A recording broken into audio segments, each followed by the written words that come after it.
Gini, kan kita sama-sama tahu bahwa Matius, tadi kita di Matius ya. Matius 1, 2, 3. Matius kan ditulis setelah Markus dan sebagainya kan. Lalu kemudian diketahui bahwa Maria yang masih muda itu adalah masih perawan. Karena di dalam Lukas dikatakan dia tidak bersetubuh dengan laki-laki sampai melahirkan. Jadi tidak ada persoalan. Jadi Matius 1, 2, 3 itu mengutip Yesaya 7:14 nggak Pak? Mengutip dari Septuaginta bukan? Iya, dari Yesaya 7:14. Iya. Iya, benar. Mengutip Yesaya itu berdasarkan Septuaginta kan? Iya. Nah, iya. Di Septuaginta Parthenos kan Pak? Parthenos. Virgin. Di KJV Virgin. Yang bahasa Indonesia perempuan muda. Iya. Sama nggak Pak perempuan muda sama virgin? Ya perempuan muda yang masih virgin. Iya, tapi arti perempuan muda dan virgin itu artinya sama nggak? Beda, perempuan Beda. muda belum tentu virgin. Oke. Bapak tahu nggak kalau Parthenos diambil dari kata halmah kan tadi kan? Ya. Kalau kata virgin harusnya bahasa Ibraninya apa? Aduh, aku enggak. Betulah Pak, saya kasih tahu aja biar cepet. Apa? Nih. Betulah. Ya, oke. Terus kenapa? Persoalannya apa? Persoalannya. Gitu, ya. Sekarang kenapa kata ha'almah yang ada di Yesaya 7:14 Ya. diterjemahkan menjadi Parthenos yang artinya virgin, tapi kenapa di Keluaran 2 ayat 8 kata yang sama ha'almah kenapa diterjemahkan jadi neanis Pak nih? Sebentar. Ini Keluaran 2 ayat 8. Keluaran 2. Keluaran 2 Ayat 8. ayat 8. Watomer lah bat Ada kata ha'almah nggak Pak di situ? Coba cek. parau esowen. Ya, Almah. Betul? Ya. Ha'almah. Ya. Di sini jadi apa Pak? Bahasa Yunaninya nih Bapak bisa lihat nih. Parthenos bukan? Bukan. Bukan, jadi apa? Deneanis. Neanis. Terus kenapa? Maksudnya gimana? Maksudnya gini, Iya. kenapa ha'almah di Yesaya 7:14 diterjemahkan menjadi Parthenos virgin?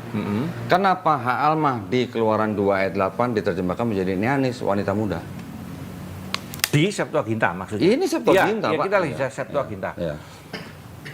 Nah, ini masuk kepada hermeneutik bahwa di dalam menerjemahkan itu ada yang namanya tafsir. Jadi, makanya aku bilang tadi bahwa kita mesti mencocokkan ke sana. Kenapa para rabi lo ini, rabi lo bukan Kristen lo ya. Kenapa para rabi membedakan? Kan begitu kan? Rabi Yahudi Kan abad 2 sebelum Masehi. Ya. Kan dia di sini kata virgin tadi kalau nggak salah ya. yang di mana? Yang di Yesaya itu loh, Ya. kan? Ya. Menggunakan kata itu. Ya, Parthenos. Iya, Ya. kena. Kita mesti nanya ke Yahudi lah tanya saya. Enggak usah.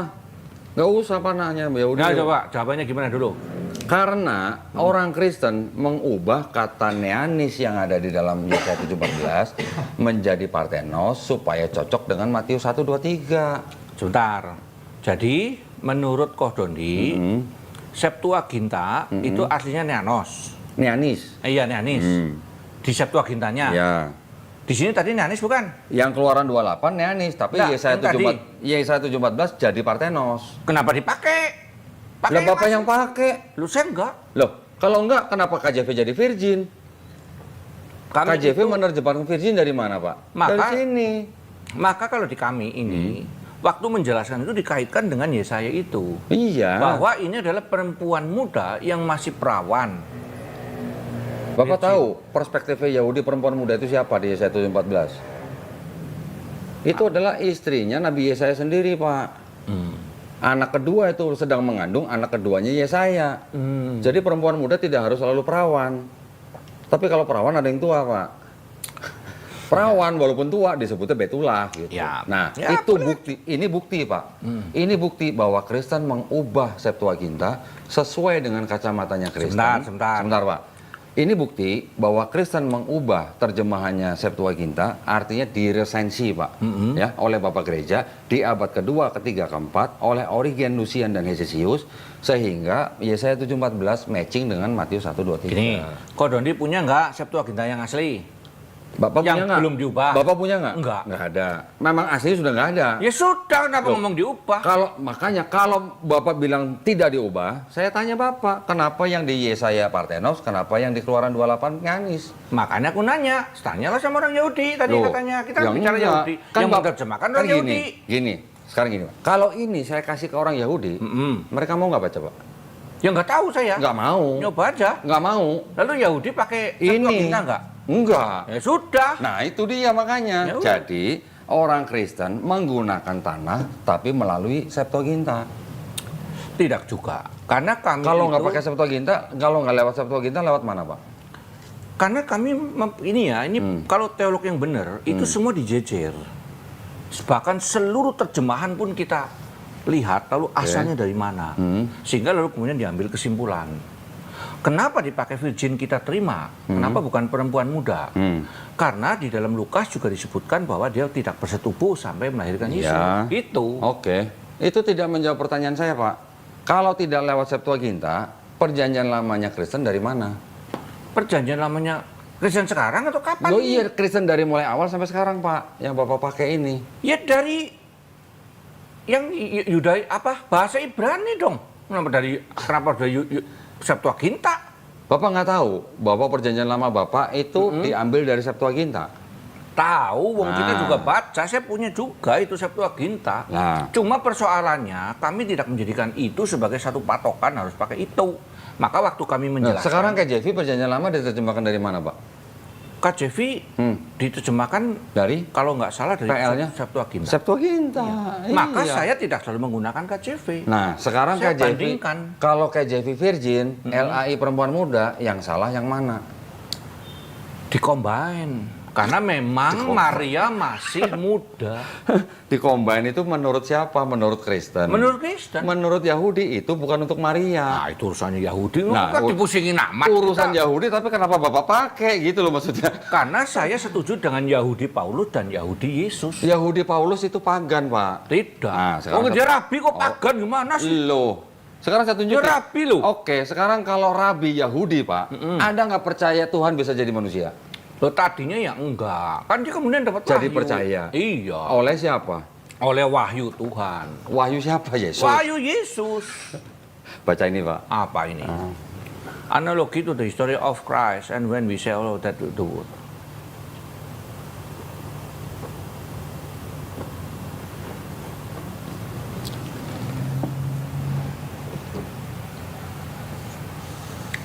Jupiter, sebenarnya nulis siapa dulu? Ya tinggal dibaca depannya, Pak. Jadi martir.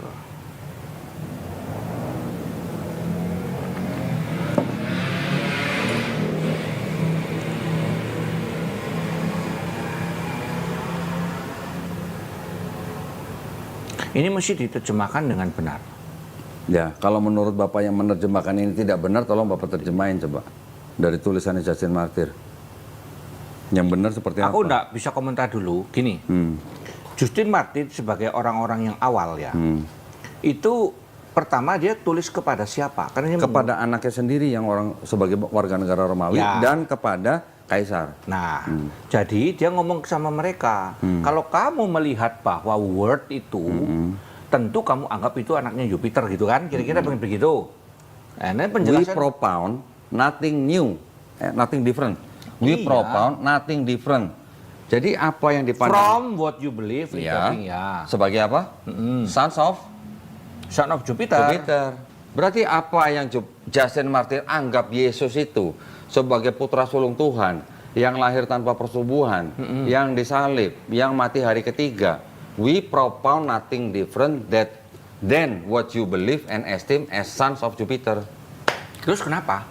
Ya Persoalannya pagan, apa? Pak, makanya pagan. Menurut Justin Martyr, ya menurut dia namanya tafsiran ya terserah dia. Lah saya tidak memakai tulisan Justin Martyr sebagai patokan, kita hanya sebagai referensi. Jadi gini, Kodondi, Ya. tahu nggak kelemahannya Kodondi?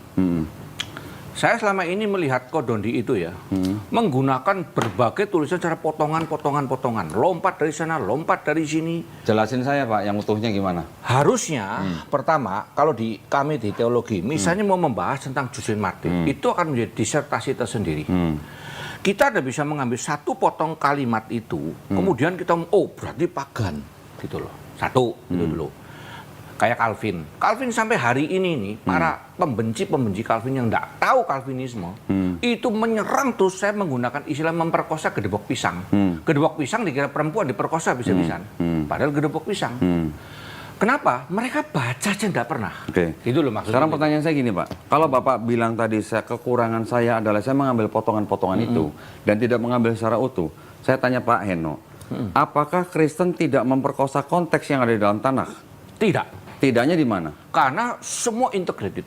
Tidaknya di mana, Pak? Buktinya tadi? Semua. Buktinya tadi Bapak tidak bisa jawab. Kenapa Parthenos, kenapa Anies?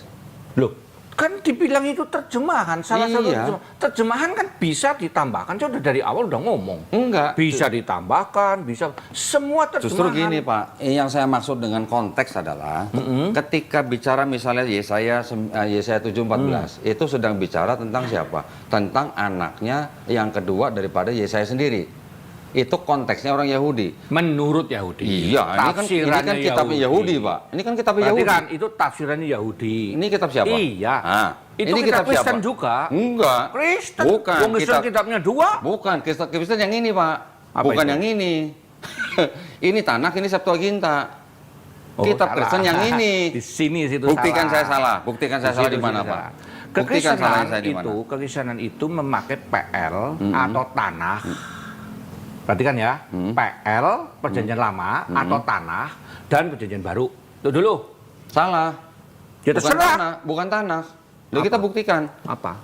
Yang dipakai Kristen Septuaginta, Pak, bukan tanah. Aku nggak pernah pakai Septuaginta. Lah, PL Bapak dari mana kalau nggak dari sini? Iya dari Ibraninya. Coba Bapak sekarang tunjukkan, buktikan ke saya. Itu KJV nerjemahin dari mana? KJV dari Septuaginta. Nah, ya sudah. Loh, terus kenapa? Loh, ya berarti kan benar dari Septuaginta, Kan bukan dari jelasin, tanah. aku kan udah jelasin dari awal. Kita Pak, ya. tidak bisa Ini mohon maaf menjelaskan. nih. Ini adalah skema daripada penulisan kitab Bapak. Ya, ini termasuk untuk Yahudi, ini buat Kristen. Di sini nih Septuaginta nih. Jadi ini ya, seperti tadi kita ngomong nih.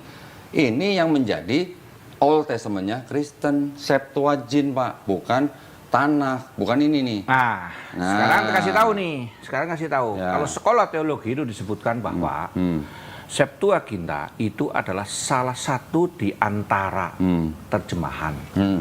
Jadi bagi saya itu adalah sejajar dengan King James dan lain-lain. Itu loh maksudnya. Loh iya. Ya sudah. Berarti kan Bapak membenarkan bahwa PL Bapak berasal dari Septuaginta, bukan dari tanah. Septuaginta dari tanah. Nah, Iya. terjemahannya kan beda. Betul. Nah, kita jelasin. Nah. Septuaginta menjelaskan ini sebagai gitu. Ya, iya. Parthenos. Jadi Bapak menggunakan kitab ini yang terjemahannya sudah diresensi oleh orang Kristen. Oleh orang Yahudi. Orang Karena- Kristen, Pak. Hesisius orang apa? Hah? Hesisius. Loh kok Hesisius? Yang meresensi ini Hesisius, Lucian, dan Origen, Pak. Sebentar, yang nulis Septuaginta siapa? Saya nggak nanya yang menulis, yang meresensi. Ya, yang meresensi. 3 orang ini. Gini ya. Siapapun yang meresensi, ya, kita tidak bisa mengatakan bahwa Septuaginta ini ditulis oleh orang Kristen. Saya nggak bilang Septuaginta ditulis Kristen, Pak. Bapak tadi sendiri yang menjelaskan bahwa Septuaginta Ditulis oleh orang Yahudi, diterjemahkan, bukan ditulis, Pak. Diterjemahkan Ya. dari tanah ke bahasa Yunani Oleh orang Yahudi. oleh Rabi Yahudi, tapi itu pun 2 kali, Pak. Ya. Ya. Yang diterjemahkan oleh Rabi Yahudi 72 orang itu hanya Pentateuch. Terus, Oke. pokoknya sampai selesai makanya saya Ya, bilang. yang Nevi'im dan Ketuvim juga diterjemahkan oleh orang-orang Yahudi, bukan rabi-rabi Yahudi, tapi ini adalah orang-orang Yahudi yang tinggal di Alexandria. Selesainya tahun 132 Ya. sebelum Masehi. Ya. Jadi ini kan, Pak, di abad kedua yang ini diresensi oleh Origen, Lucian, Di resensi itu apa? dikoreksi terjemahannya. Bapak udah pernah melihat Septuaginta yang tulisannya apa? Oktagon itu yang jadi kalau ini kan biasanya kan 2 kolom nih, Pak, ya. Origen punya tuh 6 kolom, Pak. Nah, ini makanya aku bilang di dalam pengertian kita yang nanti di dalam kitab suci itu tidak berdiri pada satu teks atau kodeks. Makanya aku bilang tadi, bagi saya tidak mau mewakili seluruh kekristenan. Ya. Saya hari ini berdiri sebagai personal dulu nih ya, yang sudah belajar teologi. Jadi bagi saya seluruh terjemahan baik itu Septuaginta, nanti Alexandrian, Bizantium, nanti Codex Sinaiticus, Vaticanus itu adalah bagian yang harus saya pelajari semua. Dan tidak menganggap ini paling benar, ini mutlak. Itu enggak begitu. Nah, terus? Jadi kalau ngomong bahwa PL-nya kami adalah Septuaginta, salah gede itu. Tolong jelasin Pak, dari mana? Itu, saya udah jelasin tadi. Lah tadi udah terbukti bahwa KJV itu menerjemahkan PL dari Septuaginta. Makanya kita ngomong kepada jemaat dijelaskan bahwa Septuaginta ini menerjemahkan ini sebagai ini dari yang aslinya adalah ini. Ya. Itu loh. Ya. Oke. Ya. Lalu kita mengatakan terus kalau lagi khotbah ini. Ya. Terus gimana kita? Ya enggak apa-apa. Karena memang Maria itu masih perawan dan juga masih muda. Itu simpel. Iya, tapi kan nggak ada hubungannya Maria di Matius 1, 2, 3 yang perawan dengan istrinya Yesaya di Yesaya 7:14. Kami enggak pernah percaya. Bapak itu tahu Yesaya. ada berapa ayat yang dikutip di seluruh PB yang dikutip dari PL? Bapak tahu berapa ayat? Nggak ingat. Hampir 1000 ayat, Pak. Ya, terus? Nah, artinya apa? Penulis PB ini terinspirasi oleh Roh Kudus atau terinspirasi oleh PL?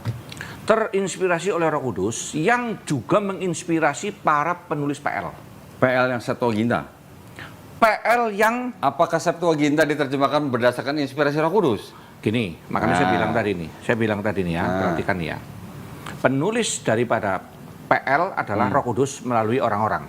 Penulis PL ini PL yang mana nih? Septuaginta Seluruhnya. atau Tanakh? Ibrani. Enggak, Ibrani berarti Tanakh. Oke, terus? Adalah Roh Kudus. Oke. Dan kemudian yang menerjemahkan pun atas pimpinan Roh Kudus. Oke. Terus yang meresensi terjemahannya atas inspirasi Roh Kudus juga, Pak? Semua atas inspirasi Roh Kudus. Yang meresensi juga? Yang mengubah dari Parthenos, Enneanis jadi Parthenos? Nah, gini loh ya. Persoalannya ada satu di sini yang kita tidak ketemu nih. Karena Kodondi itu mengasumsikan bahwa Enggak. sebentar dulu ini belum selesai Ya. juga. Apanya enggak? Mengasumsikan apa? Mengasumsikan bahwa itu diubah oleh 3 orang itu. Terus? Kan begitu kan? Iya. Nah, iya. Lah saya udah bisa buktikan. Karena kita tidak punya asli daripada Septuaginta. Loh, makanya. Mestinya bertanya kepada Yahudi. Lu setuju nggak Septuaginta ini? Itu dulu nih. Karena perhatikan ya. Orang Yahudi, Pak, tidak ada yang mau, Pak, kalau dibaca Dengerin dulu. Septuaginta. Dengerin dulu. Ah. Dengerin dulu.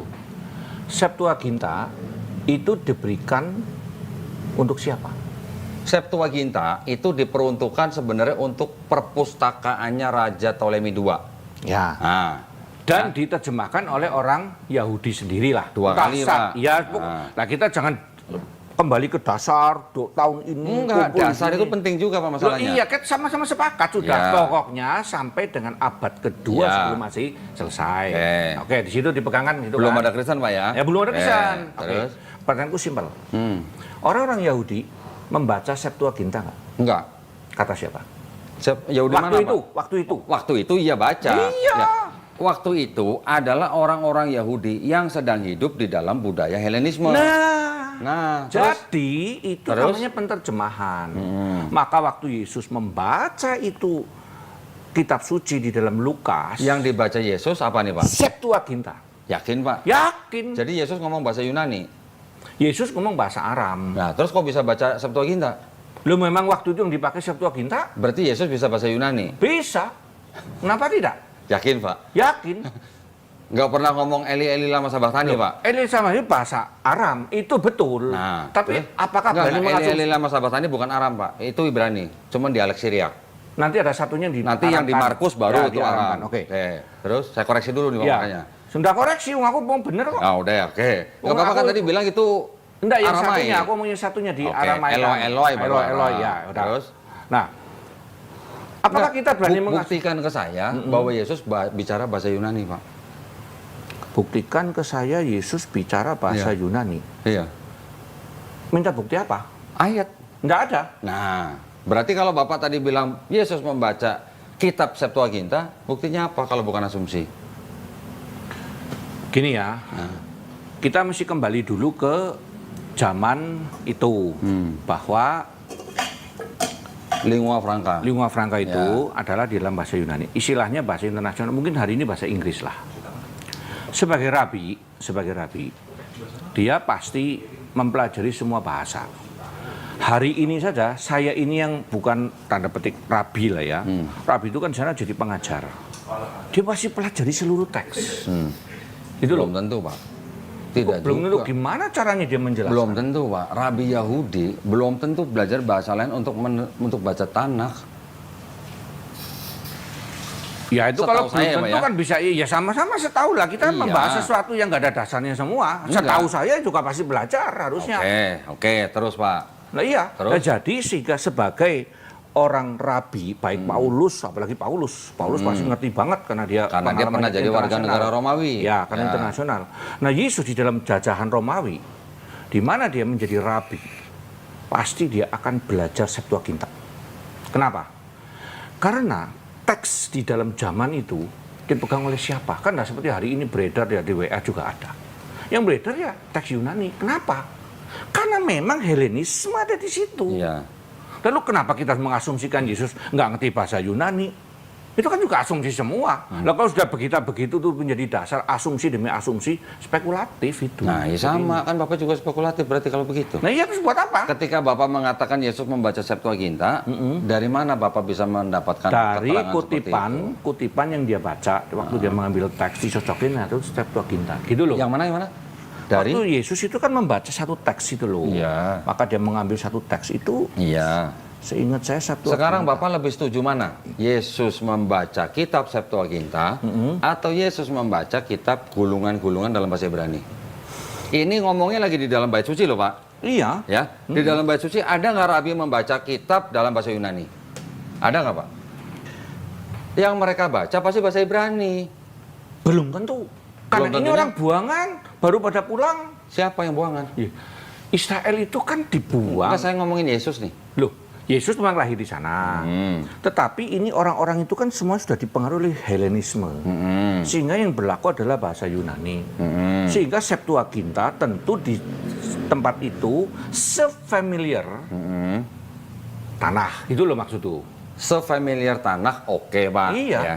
Tetapi apakah ada Rabi Yahudi di dalam bait suci? Yang kedua, baca kitab dalam bahasa Yunani?